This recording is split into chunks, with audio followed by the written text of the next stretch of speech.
Welcome my channel Triveni steno classes. आज का dictation start होगा 3 सेकंड बाद। स्टार्ट।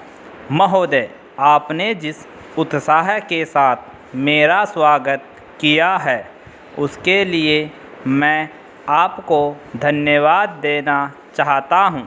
आपने ठीक ही कहा है कि मेरा यहाँ आना पहली बार नहीं है। मुझे जहाँ तक स्मरण है यह 5वां समय है जब मैं आपके इस सुंदर प्रदेश में आया हूँ। पहल जब 1922 में यहाँ आया था वह एक समय था और आज एक दूसरा ही समय है। उस समय मुझे यहाँ इसलिए आना पड़ा था कि देश के सारे बड़े बड़े नेता जेल में बंद थे। महात्मा गांधी जी भी जेल में थे और प्राय यहाँ के भी नेता जेल में थे। दुर्भाग्यवश या सौभाग्यवश किसी प्रकार मैं बाहर रह गया था और जब मुझे यह समाचार मिला कि इस प्रदेश में विशेषकर सरकार की ओर से बड़ी सख्ती हो रही है तो मैंने सोचा कि यहाँ आना आवश्यक है। पूज्य मालवीय जी से मैंने इसका जिक्र किया तो वह बड़ी प्रसन्नता के साथ यहाँ आने के लिए तैयार हो गए। यद्यपि उनकी अवस्था उस समय अधिक थी, मैं तो उस समय नवयुक्त था। हम दोनों यहाँ आए यह आज से 32 वर्ष पहले की बात है और आपके इस सुंदर प्रदेश का मुझे पहल परिचय मिला। कल जब मैं यहाँ आ रहा था तो मार्ग में मुझे यह जगह दिखलाई गई जहाँ मैं बहुत कठिनता से रात भर बैलगाड़ी पर चलकर किसी प्रकार पहुँचा था। अब तो यहाँ पर कुछ अच्छी सड़कें भी बन गई है और कल मैं यहाँ कई मील दूर से मोटर गाड़ी पर चलकर पहुँचा। पर उन दिनों यहाँ पहुँचने का साधन केवल बैलगाड़ी थी और मुझे बैलगाड़ी से घनघोर जंगलों में यहाँ के 3-4 स्वयंसेवकों के साथ जाना पड़ा था। जब मैं उन दिनों की तुलना आज से करता हूँ तो मालूम होता है कि इन कुछ वर्षों में कितना अंतर पड़ गया है। पैरा। जो काम महात्मा गांधी जी ने स्वराज्य का देश को स्वतंत्र करने का आरंभ किया था वह काम देश के सौभाग्य, महात्मा गांधी की तपस्या और सब लोगों के परिश्रम तथा त्याग से सफल हुआ। 5-6 वर्ष बीत चुके जब से हम स्वतंत्र होकर पूरे दायित्व के साथ अपने देश का शासन चला रहे हैं। आज भारतवर्ष में ऐसा कोई स्थान नहीं है जहाँ के लोग अपना शासन स्वयं न चला रहे हो। पैरा।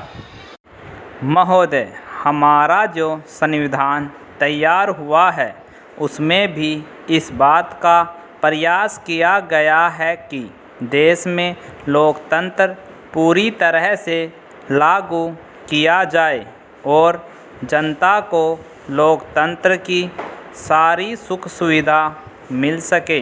सबसे पहले मैं आपको इस बात के लिए धन्यवाद देना चाहता हूँ कि आपने मुझे इस सम्मेलन में कुछ कहने का अवसर दिया है। आपके सामने जो विषय आएंगे वे इतने महत्व के हैं कि प्रत्येक हिंदुस्तानी चाहे वह किसी भी काम में लगा हो उन पर कुछ न कुछ ध्यान अवश्य देता होगा। पैरा। यह एक मानी हुई बात है कि बच्चा जैसा तैयार किया जाता है वह बड़ा होने पर वैसा ही निकलता है। शिक्षा का काम यही है कि उसको अच्छी तरह से सुलझे तरीके पर तैयार करे और उसको इस योग्य बनाए कि उसे जिस किसी भी काम में लगाया जाए वह उस काम में कुशलता और सफलता के साथ पूरा कर सके।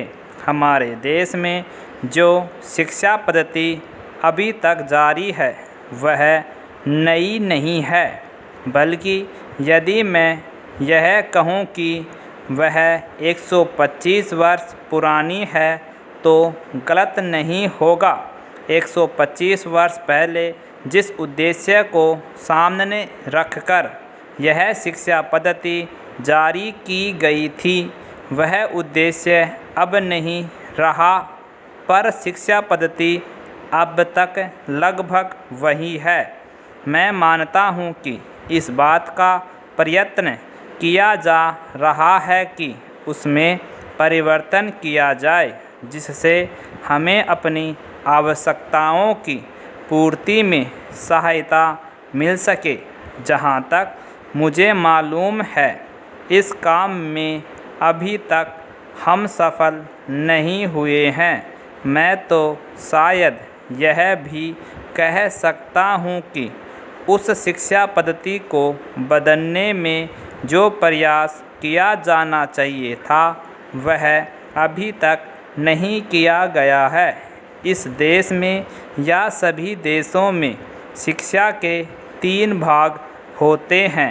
एक तो वह जिसमें छोटे छोटे बच्चों को शिक्षा दी जाती है, दूसरा वह जिसमें युवा अवस्था के पहले बड़े होने तक, और तीसरा वह जिसमें युवावस्था के विद्यार्थियों को शिक्षा दी जाती है।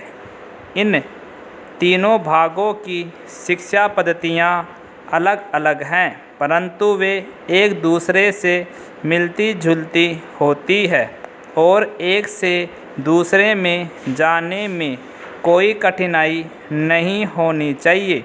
इसलिए यदि हम अपने देश की शिक्षा में सुधार चाहते हैं तो सबसे अधिक आवश्यक यह है कि सर्वप्रथम प्राथमिक शिक्षा में, उसके बाद माध्यमिक शिक्षा और फिर विश्वविद्यालय शिक्षा में सुधार किया जाना चाहिए। कंप्लीट।